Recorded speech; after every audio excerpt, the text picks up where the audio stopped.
Hi, my name is April Huang, and I am in Professor Williams' Sociology 100 online course. And for my midterm presentation, I will be covering the topic of leadership. So to start off, I will start off with fact number one, which is that leaders are people who influence the behaviors, opinions, or attitudes of others. For example, in every group of friends, or even in a workplace or in your family, there is always going to be a leader. In my family, my father is the leader, and in many families, the father or the male figure is always most commonly the leader of the family if there is a father. And for fact number two, leaders are often perceived by group members as individuals who strongly represent their values and are able to lead a group out of a crisis. Fact number three, leaders are often much more talkative and tend to express determination and self-confidence. Fact number four, Italian sociologist Gaetano Mosca claims in his book, The Ruling Class, that no society can exist unless it is organized, which means in a society a leader is required in order to coordinate people's actions. Fact number five, the same Italian sociologist, Gaetano Mosca, also states that leadership requires inequality of powers. For example, some people take leadership roles and others don't. And to explain this a little bit further, if you would choose not to choose the leadership role, whether it's informal or formal, then you would most likely be the one to follow the leader. Now, for fact number six, in all groups there are two types of leaders.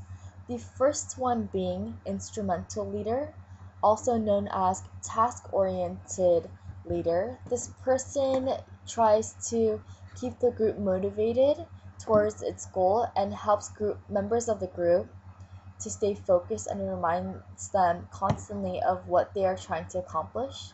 And then the second type of leader is the expressive leader, who is also known as the socio-emotional leader. Um, this leader is usually not recognized for being a leader, although they are, and they are usually the one to crack jokes or offer sympathy and compassion. This leader normally does things that will help lift up the group's morale and increases the harmony in order to decrease the amount of conflict. And for fact number seven, there are three leadership styles. The first one being the authoritarian leader, the one who gives orders, and then the second one, which is the democratic leader, the one who tries to gain a consensus, and the third one being the laissez-faire leader, the one who is highly permissive. And as I was looking for a leader that we all are fond of, I came across Martin Luther King Jr. And here he is. Now, I decided to choose Martin Luther King Jr. because to me he was a great example of a leader who followed the styles of democratic leadership, because he often discussed his ideas and projects to others and even outlining the different steps to take in order to abolish segregation, and he did an awesome job of that, and he was a great leader.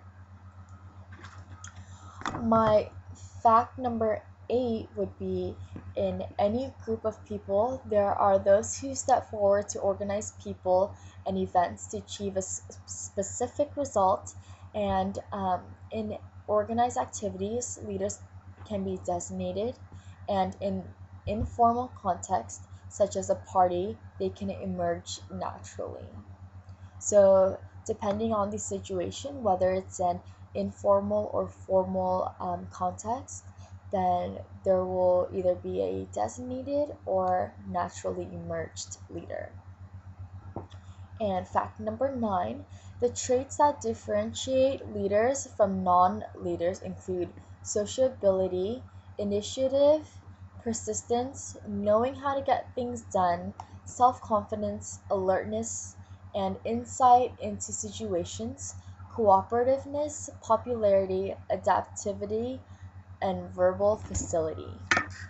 And my last fact for the topic of leadership is that in the 1950s, parallel to the development of leadership behavior studies, many scholars examined situational factors that gave rise to the identification of leaders without examining their characteristics. Some examined seat arrangement or distance of individuals.